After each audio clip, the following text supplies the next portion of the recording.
그거를 참고하시기를 바랍니다. 오늘 하나님께서 우리에게 주시는 생명의 말씀을 함께 봅니다. 빌립보서 1장 27절부터 30절 말씀을 함께 봅니다. 빌립보서 1장 27절에서 30절 말씀입니다. 이제 우리 다 같이 함께 한 목소리로 하나님 말씀 받들어 읽겠습니다. 오직 너희는 그리스도의 복음에 합당하게 생활하라. 이는 내가 너희에게 가보나 떠나 있으나 너희가 한 마음으로 서서 한 뜻으로 복음의 신앙을 위하여 협력하는 것과 무슨 일에든지 대적하는 자들 때문에 두려워하지 아니하는 이 일을 듣고자 함이라. 이것이 그들에게는 멸망의 증거요 너희에게는 구원의 증거니 이는 하나님께로부터 난 것이라. 그리스도를 위하여 너희에게 은혜를 주신 것은 다만 그를 믿음뿐 아니라 또한 그를 위하여 고난도 받게 하려 함이심이라.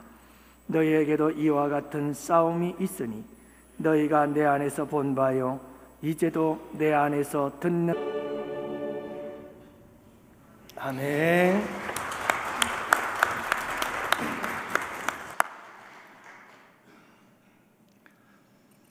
모든 사람들이 성공을 바라지만 모든 사람들이 성공하는 것은 아닙니다. 성공하는 사람들에겐 성공하는 이유가 있습니다. 그래서 스티븐 코비는 성공하는 사람들에게는 7가지 습관이 있다고 말합니다. 성공하는 사람들을 가만히 살펴보니까 그들의 삶을 보니 성공할 수밖에 없는 7가지 습관이 있었더라는 거죠. 그것이 첫 번째가 주도적 사람이 되라. 시키는 대로 하지 말고 내가 주도적으로 알아서 하는 그런 사람에게 성공 가능하다, 이렇게 얘기를 하는 거고요. 둘째는 끝을 생각하면서 시작하라. 무슨 일이든 시작할 때 그 끝의 결말이 어떻게 될까 항상 그것을 생각하며 일을 할 수 있는 사람에게 성공이 있다고 말하고요. 세 번째로는 우선순위를 정하라고 말합니다. 여러분, 바쁜 일을 먼저 하는 게 아니고 급한 일을 먼저 하는 게 아니라 중요한 일을 먼저 하는 우선순위를 정하라고 얘기를 하고요. 네 번째로는 상호 이익을 추구하라. 그러니까 나만의 이익을 추구해서는 성공할 수가 없다는 것을 얘기를 해줍니다. 다섯 번째는 경청을 강조합니다. 경청을 한 다음에 이해를 하고 이해시키고 설득하는 이야기를 설득하라고 이야기를 하고요. 여섯 번째는 시너지를 활용하라. 다시 말하면 무슨 일이든 혼자서 해서는 성공을 이룰 수 없으니 함께 힘을 모아 시너지 효과를 내야 된다고 이야기를 하는 겁니다. 일곱 번째는 심신을 단련하라. 도끼의 날을 갈아라. 끊임없는 자기 개발을 이루어 가라. 이렇게 얘기를 하고 있습니다. 여러분, 성공하려면 이런 성공하는 사람들의 습관, 성공하는 사람들의 이 삶을 우리가 만들어가기만 해도 충분히 우리의 삶은 성공적인 삶을 살 수가 있다. 성공하는 사람들은 성공하는 삶에 성공하기에 합당한 삶이 있다는 겁니다.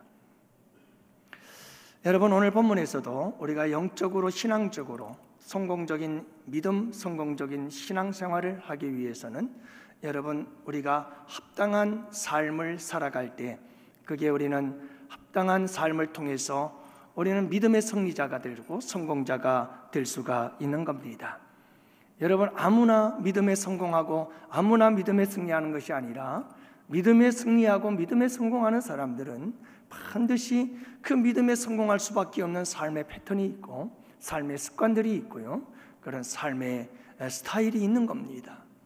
과연 우리는 오늘 본문 말씀 속에서 여러분, 사도 바울은 빌립보 교회 성도들에게 그리스도의 복음에 합당하게 생활하라, 이렇게 이야기를 합니다.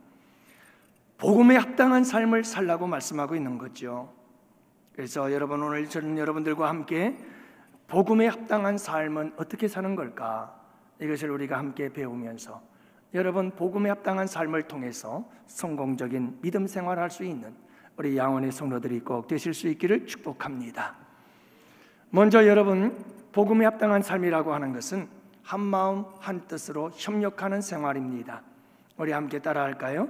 한 마음 한 뜻으로 협력하는 생활. 바로 이것이 여러분 복음에 합당한 삶이라고 오늘 본문에서 말씀하고 있는 겁니다. 너희가 한 마음으로 서서 한 뜻으로 복음의 신앙을 위하여 협력하는 것과 라고 말씀하고 있는데요, 여기서 우리가 주목해야 될 세 가지 단어가 있습니다. 이 세 단어는 한 마음, 한 뜻, 그리고 협력이라고 하는 단어인데요, 여러분 이 세 단어가 한 문장을 향하고 있습니다. 한 문장을 바라보고 있습니다. 한 문장을 집중하고 있습니다. 그게 뭐냐 하면 복음을 위하여. 그러니까 여러분 이 말씀은 무슨 말씀이냐 하면 복음으로 한 마음이 되어지고 한 마음이 되어 복음을 위하여 한다. 한 뜻이 되어 복음을 위하여 한 뜻이 되고 한 뜻이 되어 복음을 위해서 일하라, 이 말씀입니다. 그리고 여러분 복음으로 협력하고 복음을 위해서 협력하라, 이렇게 말씀하고 있는 거지요.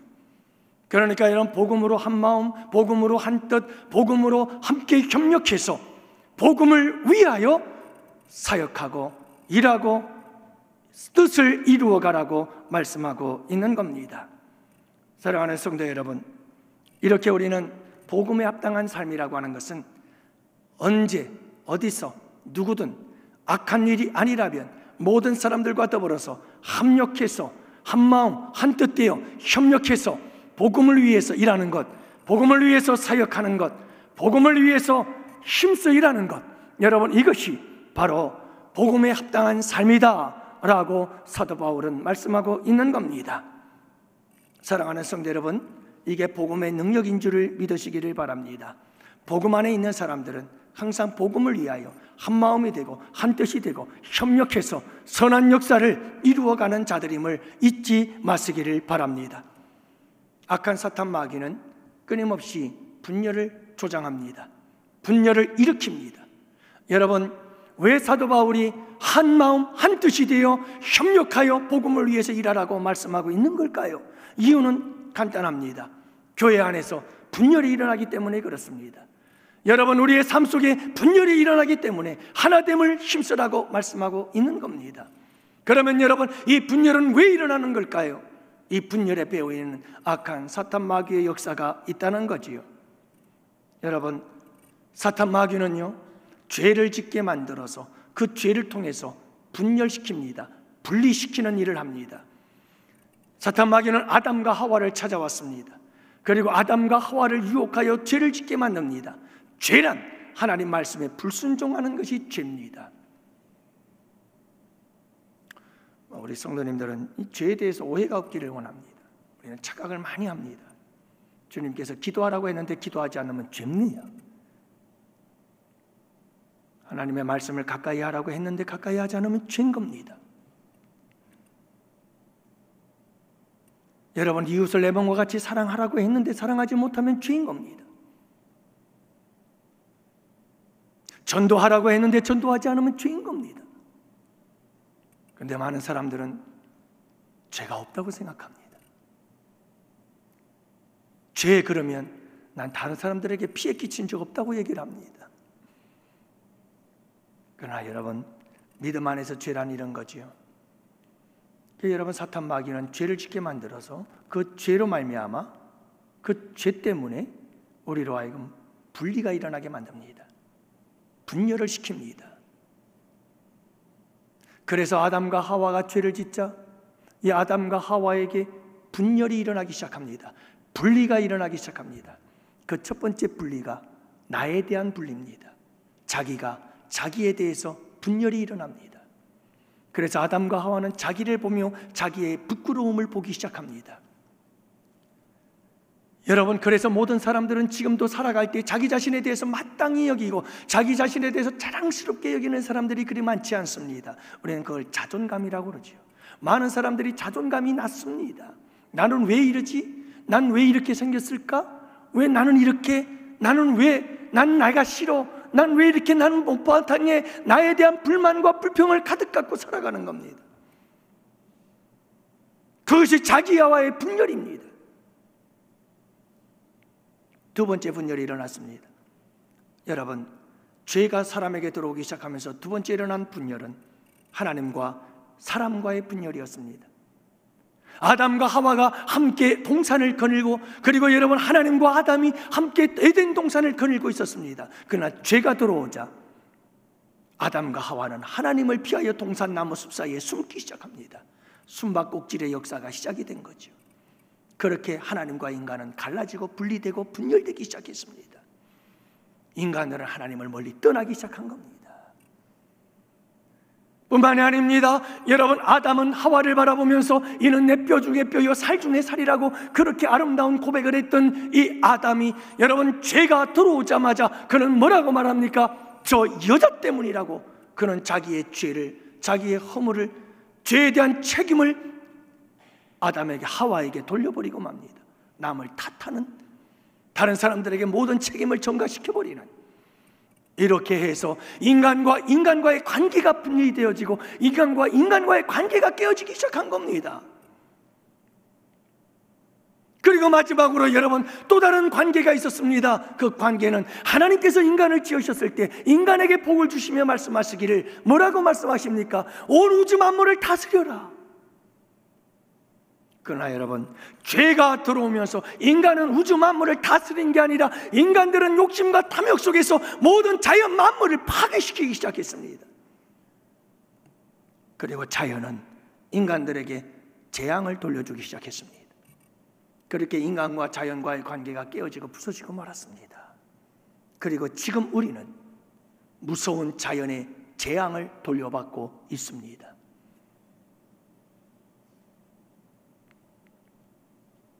사랑하는 성도 여러분, 우리 주님께서는 이 분열을 싫어했습니다. 우리 주님의 본성은 하나입니다. 삼위가 하나로 계시는 분, 세 위격이 하나로 존재하시는 분, 그 하나님은 분열을 원치 않습니다. 그분이 원하시는 바는 하나입니다. 그래서 우리 주님은 사탄 마귀가 죄로 말미암아 온 세상을 분열시켰지만 하나님께서는 계획이 있으셨습니다. 예수 그리스도의 십자가를 통해서 하나 되게 하시는 역사를 이루시기를 원하셨습니다. 그래서 예수님이 오셨습니다.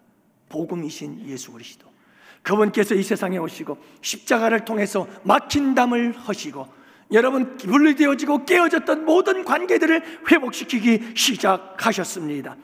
그래서 여러분, 이 예수 그리스도의 십자가가 모든 것을 하나 되게 하시는 능력이 되고 하나님의 지혜가 되는 줄 믿으시기 바랍니다. 여러분, 이 십자가의 복음 안에서 모든 하나됨의 역사가 일어납니다. 내가 나에 대한 모든 불만과 나에 대한 모든 원망들이 다 해소가 되어지고 예수 그리스도를 믿으면 여러분, 그 예수 그리스도의 복음 안에서 나에 대한 자존감이 회복되어지는 역사가 일어나게 되는 줄 믿으시기 바랍니다. 하나님과 나와의 관계, 여러분, 깨어지고 부서졌던 그 관계가 이제는 하나님을 멀리하는 것이 아니라 하나님을 가까이 하고자 하는 이 아름다운 거룩한 열망으로 변화되어지면서 하나님과의 관계 회복의 역사가 일어납니다. 여러분, 인간과의 관계 회복의 역사도 여러분, 이 십자가의 사랑 안에서, 복음 안에서 이루어지는 겁니다. 그리고 여러분, 바로 우리 예수 믿는 사람들이 먼저 앞장서서 해야 될 일 중에 하나가 자연과 우리 인간과의 관계에 깨어진 이 관계를 회복해가는 것인 줄을 믿으시기 바랍니다. 지금부터라도, 늦었지만 지금부터라도 우리 예수 믿는 사람들이 자연을 파괴하는 일에 앞장서서는 안 된다는 겁니다. 자연을 보호하고 자연을 사랑하고 아끼는 주님이 의도하신 바대로 여러분, 자연을 잘 다스릴 수 있는 자들이 되어야 합니다. 이렇게 예수 안에서, 복음 안에서 모든 것이 회복되어지도록 우리 주님께서 놀라운 역사를 이루신 것입니다. 그게 바로 복음인 것입니다. 그러므로 사랑하는 성도 여러분, 복음 안에 사는 자들은 바로 복음에 합당한 삶을 살아야 되는데 그 삶이란 어떤 삶입니까? 바로 하나됨의 삶입니다.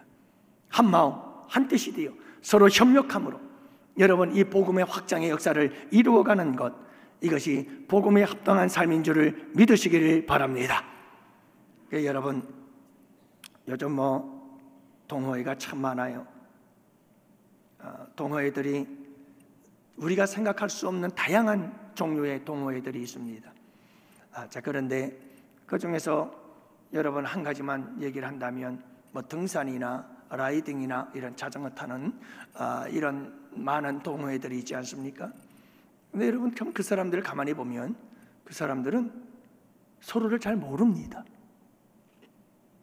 그리고 인터넷상에서 서로 홍보하고, 그리고 함께 만난 사람들이기 때문에, 그리고 거기에는 남녀가 섞여 있고, 또 거기에는 나이가 많은 사람과 젊은 사람들이 함께 섞여 있습니다. 그 사람들의 직업도 다양하고, 그런데 그 사람들은 같이 모여서 함께 모여 즐거운 하루를 보냅니다. 행복한 하루를 보냅니다. 그들로 하여금 하나 되게 만드는 공통 분모가 있기 때문에 그렇습니다. 그게 뭐냐 하면 산을 좋아한다는 겁니다. 그게 뭐냐 하면 자전거 타는 게 즐겁다는 겁니다. 그 공통 분모, 그 이유 하나 때문에 그들은 서로가 잘 모르지만 함께 만나서, 함께 모여서 즐거운 하루를 보낼 수 있게 되는 거지요. 사랑하는 성도 여러분, 우리 양원교회 성도들은 다 다양합니다.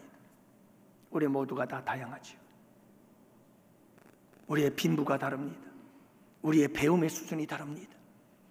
여러분, 우리의 성격과 기질들이 다릅니다. 연령이 다릅니다. 여러분, 우리 모두가 다 다른 다양한 사람들입니다. 똑같은 사람은 거의 없습니다. 그러나 여러분, 우리 모두를 하나로 묶는 것이 있습니다. 저 산보다도, 저 자전거보다도, 이 세상의 그 무엇보다도 강력한 것이 있습니다. 우리를 하나로 묶어주는 공통분모, 그게 뭘까요? 십자가, 예수 그리스도의 복음입니다. 예수입니다. 예수가 우리를 하나 되게 하는 겁니다. 그런데 참 안타까운 것은 여러분, 자전거 동호회, 등산 동호회 본도 못한 모습을 교회에서 볼 때가 있습니다. 여러분, 오히려 자전거 동호회, 등산 동호회 사람들처럼 서로를 모르지만 다양하지만 그럼에도 불구하고 함께 모여 아름답고 즐거운 시간을 보냈던 그 사람들처럼, 오히려 그 사람들만도 못한 그런 복음 공동체, 여러분, 얼마나 안타까운 일입니까? 그러나 우리 양원교회에서는 아름다운 하나됨의 역사를 이루게 되어 너무나 감사합니다. 사랑하는 성도 여러분, 우리에게는 공통분모가 있습니다. 우리를 하나 되게 하는 예수 복음, 그 복음이 우리를 하나로 묶어주는 강력한 힘이요, 능력이요, 지혜가 되는 줄 믿으시기를 바랍니다. 여러분, 우리 모두가 다 복음을 좋아하는 사람이어야 되는 거예요. 우리는 복음이 생명인 사람들이어야 되는 거예요. 그냥 좋아하는 기호품 정도가 아닌 거예요. 이건 여가 활용 차원이 아니에요. 예수 그리스도의 복음은 우리의 생명인 거예요. 그래서 우리의 하나됨은 더욱더 강렬한 거예요. 왜요? 좋으면 되고 싫으면 그만두는 그런 동호회 모임이 아니라 이건 생명적인 모임이에요. 목숨을 걸고 우리는 예수 안에서 하나 되어져야 되는 공동체인 줄을 믿으시기 바랍니다. 이게 복음에 합당한 자들은 이런 삶을 살아야 돼요.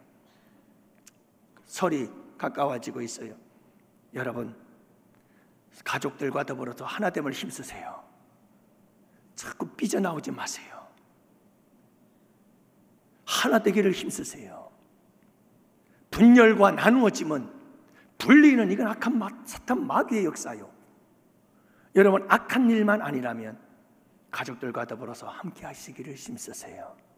서로 한마음 한뜻 되어 협력하시기를 바랍니다. 직장생활 속에서도 여러분, 그것이 죄악이 아니라면 항상 힘쓰세요. 한마음 한뜻 되어 협력하여 세사를 세우는 일에 여러분들 힘쓰시기를 바랍니다.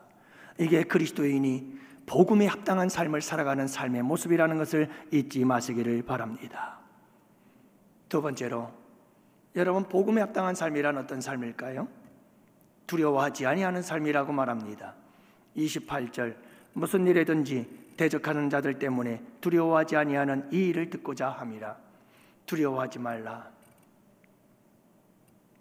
사랑하는 성도 여러분, 두려움이라고 하는 것은 나쁜 감정이 아닙니다. 두려움은 하나님의 경보장치입니다. 하나님의 경보장치. 그래서 어떤 위험한 상황이 발발이 되면 우리는 불안함을 느낍니다.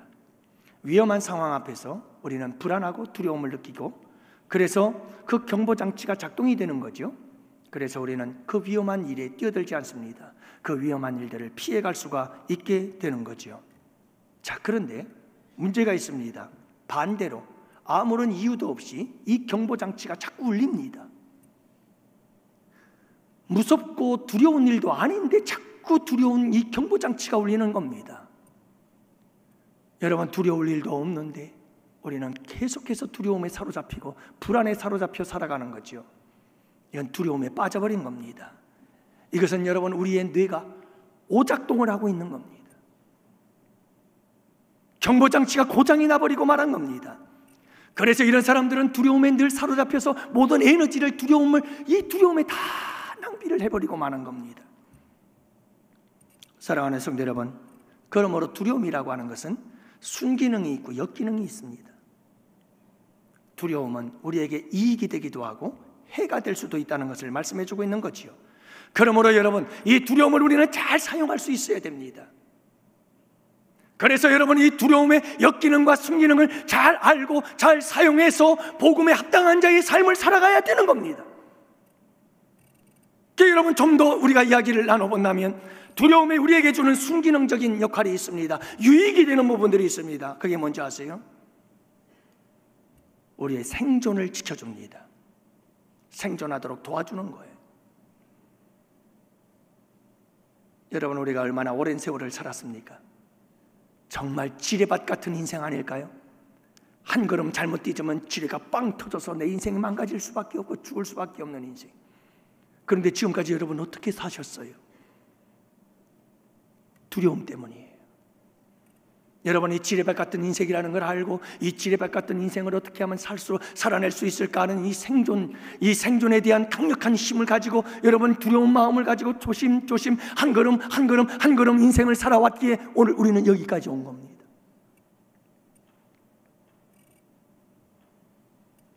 하나님께서 우리를 보호하기 위해 적절하게 불안과 두려움을 느끼도록 이 경보장치를 만들어 주신 거죠. 또한 여러분, 이 두려움이라고 하는 것은 우리에게 어떤 이익이 있을까요? 두려움은 여러분, 우리를 위험을 알려주고 우리에게 회개를 촉구하는 역할을 합니다. 그래서 여러분, 우리가 어떤 어려움을 당하거나 힘든 일을 당했을 땐 빨리 경고를 알아차리고 아하, 주님께서 회개하라는 거구나 하고 돌이킬 수 있어야 되는 줄을 믿으시기 바랍니다. 노아 시대 사람들에게 하나님은 경고했습니다. 노아를 통해서 홍수 심판을 경고했습니다. 아무도 듣지 않았습니다. 경고장치가 고장이 난 겁니다. 소돔과 고모라 성에 하나님께서 경고하였습니다. 여러분, 롯과 롯의 자녀들을 경고했습니다. 빨리 이 소돔과 고모라 성을 떠나라. 유황불로 멸망을 당할 것이라고 경고했습니다. 하지만 사위들은 농담으로 여겼습니다. 경보장치가 고장이 나서 작동이 안 되는 겁니다. 여러분, 이런 경보장치, 두려움과 불안의 마음을 무시해버리면 여전히 사고가 나버리고 마는 겁니다. 그들에게 멸망의 길밖에는 준비된 것이 없는 거지요. 두려움은 하나님을 섬기는 아주 신앙생활에 유익이 되는 것임을 믿으시기 바랍니다. 여호와를 경외하라. 그 위대하신 하나님, 그 놀라우신 하나님, 그 높으신 하나님, 그 거룩하신 하나님, 그 위엄의 하나님, 그 하나님 앞에 경외하는 마음으로 두렵고 떨림으로 우리의 구원을 이루어가는 것, 여러분, 이것은 우리 믿음 생활의 가장 기본인 줄 믿으시기 바랍니다. 만약에 하나님을 두려워하지 않는다면 어떻게 될까요? 그를 믿음의 사람이라고 말할 수 있을까요? 하나님에 대한 두려움이 없다면 어떻게 하나님을 믿는 자라고 말할 수 있겠어요?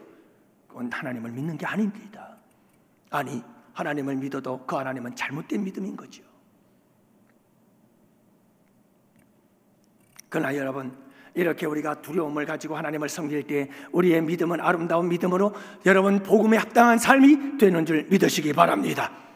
역기능이 있습니다. 어떤 역기능들이 발생할까요?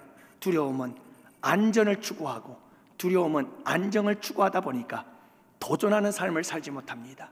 그래서 퇴보하게 되어집니다. 여러분, 대표적인 게 달란트 비유입니다. 5달란트, 2달란트 받았던 사람들은 이 두려움을 극복하고 그걸 가지고 열심히 장사하여 2배를 남겼습니다. 그러나 1달란트 받았던 사람은 두려웠습니다. 이 1달란트조차도 빼앗길까 두려웠습니다. 그는 이 두려움에 사로잡히고 말았습니다. 그리고 그 1달란트를 땅에 묻고 말았죠. 도전을 잃어버렸습니다. 그래서 거두는 게 없었습니다. 그래서 그는 책망받는 자가 되어버리고 말았죠. 여러분, 두려움은 우리를 꽁꽁 묶어버릴 때가 있습니다. 두 번째 두려움의 역기능이 있습니다. 여러분, 사탄 마귀가 좋아하는 무기가 두려움입니다. 사탄 마귀는 이 두려움의 무기를 통해서 우리를 꼼짝달싹 못하게 만들어버리고 이 두려움의 노예가 되고 포로가 되게 만들어버립니다. 그래서 우리를 얼어버리게 만드는 거죠. 두려움으로 꽁꽁. 그래서 여러분, 두려움에 사로잡힐 때 우리는 사탄의 밥이 되어버리고 마는 겁니다. 12명의 정탐꾼들이 정탐을 하고 돌아왔습니다.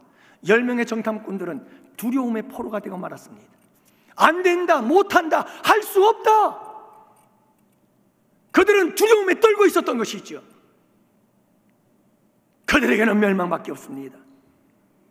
사랑하는 성도 여러분, 철로 역정에 보면 철로 역정의 주인공 크리스찬이 천성을 향해서 걸어가고 있는데 양쪽에 무서운 사자가 으르렁거리고 있습니다. 그래서 이 크리스찬이 그 길을 지나가지 못하고 있을 때 저 앞에서 한 사람이 소리쳤습니다. 앞만 보고 달려오시오.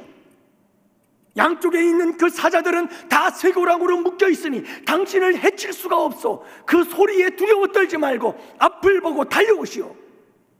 그렇습니다. 여러분, 쇠사슬에 묶인 사자와 같습니다. 사탄 마귀는 이런 두려움과 공포를 조장하고 그 두려움과 공포의 마음을 우리에게 심어주어서 그 두려움과 공포에 사로잡히게 만들어 우리를 꼼짝하지 못하게 만듭니다. 그러나 여러분, 기억하시기를 바랍니다. 우리 주변에서 울부짖고 있는 이 무서운 사자, 우리를 삼키려고 달려드는 사자와 같이 삼키려고 달려들고 있는 이 악한 사탄 마귀의 역사들은, 이 두려움의 공포와 여러분 이 두려움의 초조함들은 다 쇠사슬에 묶인 사자라는 사실을 잊지 마시기 바랍니다. 아무 힘 없습니다. 별거 없습니다. 그게 복음의 능력입니다. 예수를 붙잡는 사람들은, 복음을 붙잡는 사람들은 여러분 도전을 두려워하지 않는 자들임을 믿으시기를 바랍니다. 세 번째로는 여러분, 이 두려움의 역기능이 뭐냐 하면 두려움은 하나님 나라를 빼앗아가 버려요. 하나님의 나라는 의와 평강과 희락이에요. 분명히 우리의 마음속에는 언제나 평강과 희락과 의가 있어야 돼요. 그런데 두려움이 우리 안에 들어오면 여러분, 평강과 희락이 떠나요. 우리 마음속에 있을 수가 없어요. 하나님의 나를 빼앗는 거예요. 그러므로 여러분, 우리는 이렇게 두려움에 대한 역기능과 순기능과 역기능들이 있어요. 이걸 잘 활용하고 이걸 잘 사용할 줄 아는 지혜로운 하나님의 사람들이 되어져서 여러분, 이 두려움이라는 감정을 여러분 복음에 합당한 자의 삶으로 아름답게 가꾸어가는 여러분들이 되실 수 있기를 주님의 이름으로 축원합니다. 그래서 오늘 말씀에도 보면 사도 바울은 말합니다. 두려워하지 말기를 원한다는 겁니다. 두려워하지 않는 삶이 복음에 합당한 삶이라는 겁니다. 여러분, 두려워하지 마시기 바랍니다. 그러면서 오늘 본문은 두 가지에 대해서 두려워하지 말라고 합니다. 우리가 두려워하지 말아야 할 대상이 두 개라고 말합니다. 첫 번째, 대적하는 자들 때문에 두려워하지 말아라. 본문에서 대적하는 자들이란 여러분 이교도들, 그리고 유대주의자들, 율법주의자들, 그리고 이단들을 가리키고 있죠. 교회를 흔드는 자들, 교회를 어지럽게 만드는 자들, 그 대적자들을 두려워하지 말아라. 두려워하지 말아라. 사람을 두려워하지 말라는 겁니다. 사람을. 두 번째, 무엇을 두려워하지 말라고요? 무슨 일이든지 두려워하지 말아라. 상황입니다. 환경입니다. 여러분, 우리 삶 속에 일어나는 모든 일들, 사건들입니다. 여러분, 우리의 삶의 환경과 상황과 우리의 삶 속에서 어떤 일들이 일어나든 무슨 일이든 두려워하지 않기를 원합니다. 복음에 합당한 삶을 사는 사람들은 어떤 일에도 두려워하지 않습니다. 복음이 힘이고 능력이기 때문에 그렇습니다. 여러분, 왜 두려워하나요? 사랑하는 성도 여러분, 우리가 무슨 일을 만나든지 두려워하지 마시고 무슨 일을 만나든지 만사형통하리라. 무슨 일을 만나든지 만사형통하리라. 복음의 사람들은 이렇게 노래합니다. 여러분 무슨 일을 만나든지 복음의 사람들은 합력하여 선을 이루시는 그분을 믿는 믿음 안에서 승리하는 줄 믿으시기 바랍니다. 두려워하지 마십시오. 두려워하지 마세요. 사랑하는 성도 여러분, 이것이 복음에 합당한 자의 삶의 모습입니다. 우리 전도팀들이 늘 가장 많이 나오는 고백 중에 하나가 전도하고 나서 그런 고백을 합니다.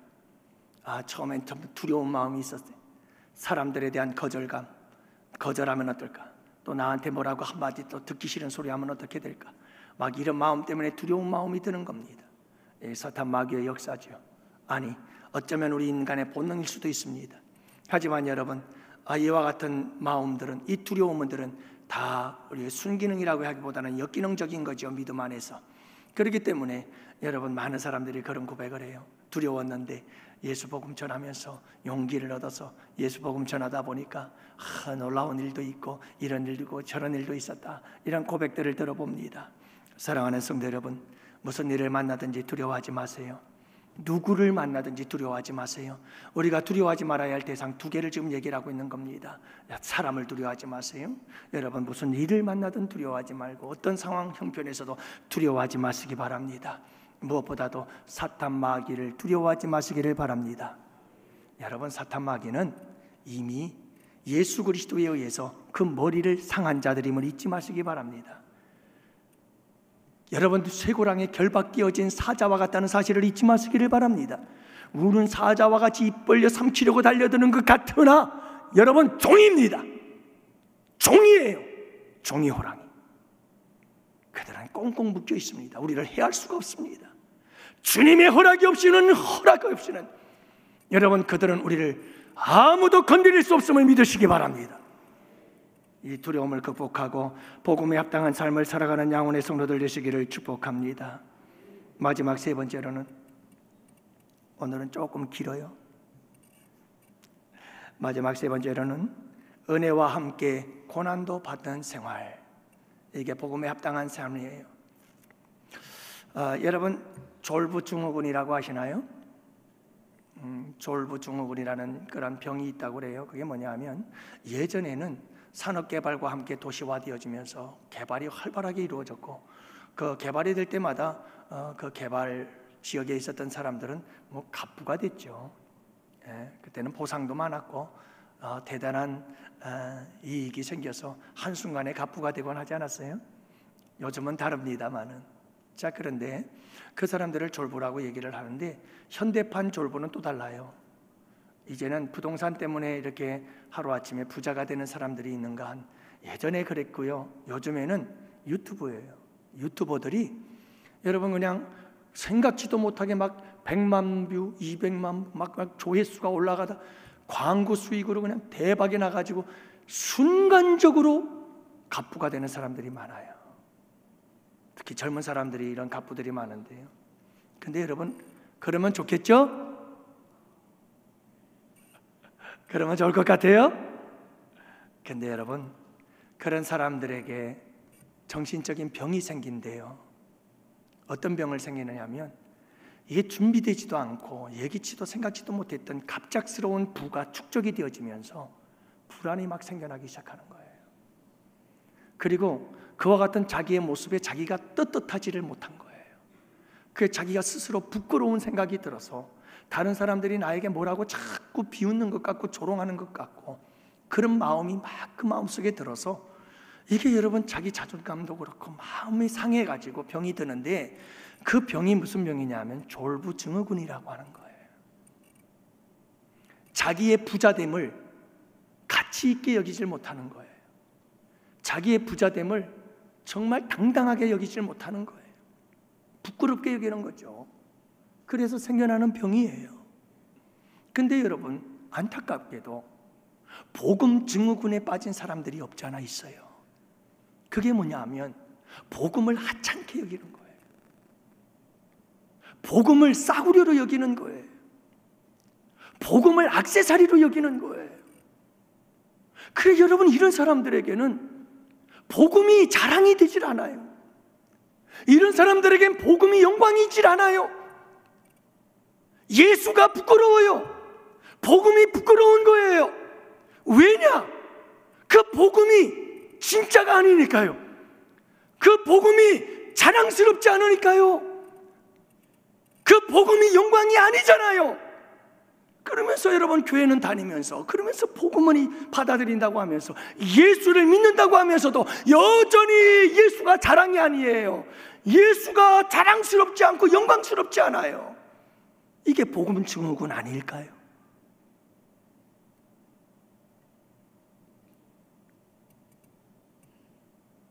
사랑하는 성도 여러분, 내가 번 돈이 얼마나 귀하고, 내가 번 돈이 얼마나 소중하고, 내가 번 돈이 얼마나 가치가 있는지를 아는 사람일수록 내 돈에 대한 자부심이 있고, 내가 부자됨에 대한 자부심이 있는 겁니다. 자랑스러운 겁니다. 당당한 겁니다. 복음도 마찬가지. 내가 받은 복음이 얼마나 소중하고, 내가 받은 복음이 얼마나 가치 있는 것이며, 내가 받은 이 복음, 내가 받은 이 예수, 내가 받은 이 십자가의 놀라운 구원의 은혜가 얼마나 보배롭고 가치 있고 소중한 것을 아는 사람은 자랑하게 되어 있는 거예요. 누구처럼요? 사도 바울처럼요.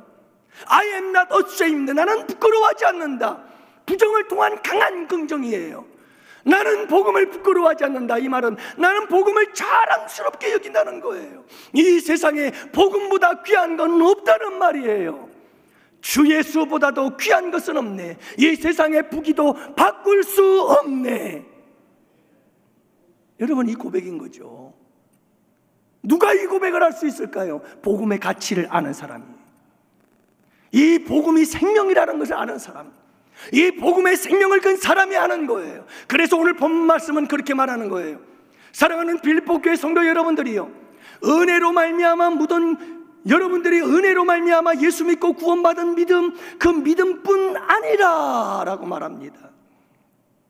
빌립보 교회 성도들이 예수님을 믿는 은혜로 말미암아 예수님을 믿고 구원받은 믿음, 그 구원받은 믿음 안에만 머물러 있었어요. 안주하고 있었어요. 아, 내가 예수 믿었으니까 됐지. 적당히 예수 믿어야 돼. 너무 빠지면 안 돼. 어느 정도 거리를 두고 살아요. 여러분, 이게 바로 복음에 합당하지 못한 삶인 거예요. 빌립보 교회 성도들은 예수 믿고 구원받았으면 됐지. 이 믿음 안에 머물러 있었던 거예요. 그래서 사도 바울은 빌립보 교회 성도들에게 말하는 겁니다. 은혜로 말미암아 받은 그 믿음뿐 아니라, 너희가 받은 그 믿음으로 구원받은 은혜, 그 은혜에 머물러 있지 말고 그것뿐만 아니라 고난도 받아야 하리라. 여러분, 내가 예수님을 믿고 복음을 받아들여 하나님의 자녀가 되었다면 이제 된 것이 아니라 그 복음의 은혜에 감사해서 그 복음을 위하여 고난을 당하는 일도 기쁨으로 맞이할 수 있는 사람들이 되어라. 이게 바로 복음에 합당한 삶이다. 사랑하는 양원의 성도 여러분, 교회에서 주님의 일을 하다가 힘들고 어려운 일을 만나거든 기뻐할 수 있는 믿음의 사람이 되십시오.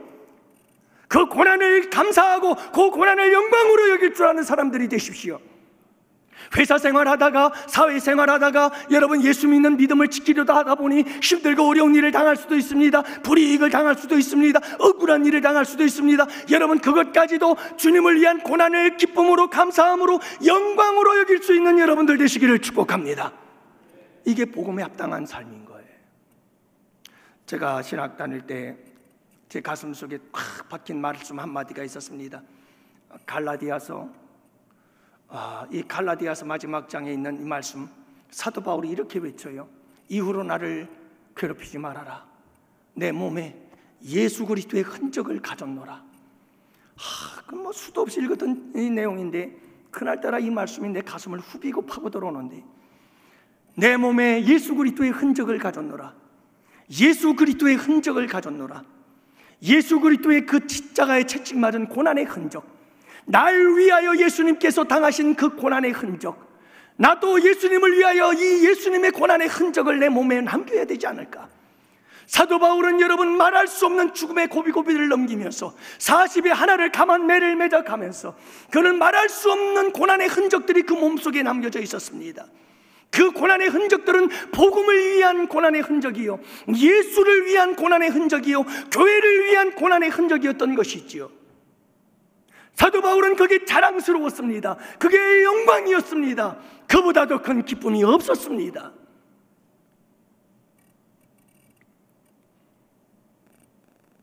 우리 양원의 성도와 여러분, 이와 같이 우리가 예수 믿고 구원받는 은혜도 감사하지만 그 은혜를 넘어 여러분 주님을 위한 고난의 길을 가는 것을 기쁨으로 여길 수 있는 복음에 합당한 자의 삶을 살아갈 수 있게 되기를 축복합니다. 우리 양원의 성도님들 가운데 그런 분들이 종종 있어요. 목사님, 이런 일 때문에 시험 들고 저런 일 때문에 시험 들었어요. 여러분, 시험 들 일이 아니라 기뻐해야 될 일입니다. 여러분, 그건 시험 들 일이 아니라 감사할 일입니다. 날 위하여 고난당하신 그분을 위해 나가 그분에게 고난을, 내 몸에 고난의 흔적을 가질 수 있는 기회 드린 겁니다. 그분이 여러분 나를 위하여 그 마음속에 말할 수 없는 아픔과 기름과 고통을 경험하셨던 예수, 그 예수 그리스도의 복음을 위해서 내가 여러분 내 가슴, 내 마음 아리를 할 수 있다는 것은 내 몸에, 내 마음속에 예수님의 고난의 흔적을 가질 수 있었던 게 아닐까요? 여러분, 이 믿음이 있다면 무엇이 내게 시험이 될까요? 여러분, 이 복음에 합당한 삶을 살아갈 수만 있다면 내 삶에 아버지 하나님 앞에 상처가 되고 아픔이 되고 시험이 될 게 무엇이 있을까요? 저는 우리 양원의 성도들이 이 복음에 합당한 삶을 통해서 시험이 없는 자유하는 삶을 살아갈 수 있게 되기를 축복합니다.